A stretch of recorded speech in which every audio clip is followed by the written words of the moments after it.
গভীরভাবে স্মরণ করছি আমাদের সেই সহযোদ্ধা জনাব আসাদুজ্জামান তুহিন, যিনি নির্মমভাবে নিহত হয়েছেন।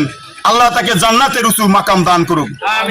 আমি শুধু একটি কথাই বলবো, আমরা কি এখানে থেমে যাব না আমাদের কলম চলবে? আমরা কি অবহেলিত?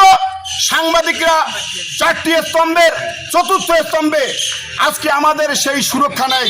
আমরা জোর দাবি জানাচ্ছি যাতে এই সাংবাদিকদের সুরক্ষার জন্য দ্রুত আইন প্রণয়ন করা হয়, একটি ট্রাইব্যুনাল গঠন করা হয়, যেই ট্রাইব্যুনালের মাধ্যমে দ্রুত বিচার কার্যকর করে দৃষ্টান্তমূলক শাস্তি এই জাতিকে দেখাতে হবে। গাজীপুরের সাংবাদিক সাহসী কলম যোদ্ধা তুহিনকে হত্যার প্রতিবাদে আজকে যে মানববন্ধন আয়োজন করেছেন, আজকে মানববন্ধনকারীদের পক্ষ থেকে প্রশাসনকে ধন্যবাদ জানাই।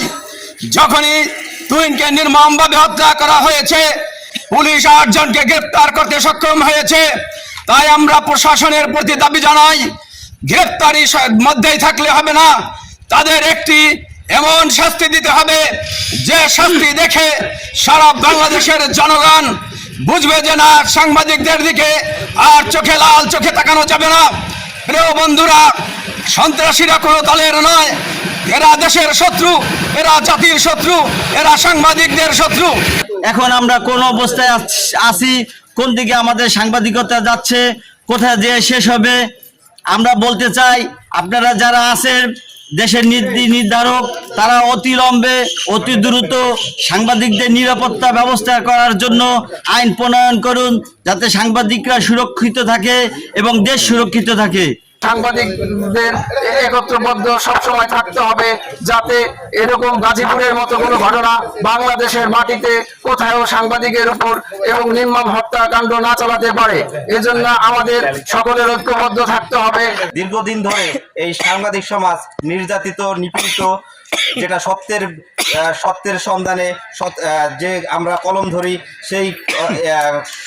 সেই সংখ্যাকে, সেই কলমকে প্রশ্নবিদ্ধ করতে এক নানামুখী তৎপরতা যে কণ্ঠরোধ সৃষ্টি করছে, এটা আসলে আমাদের প্রশ্নবিদ্ধ সাংবাদিক সমাজকে প্রশ্নবিদ্ধ করে তুলছে।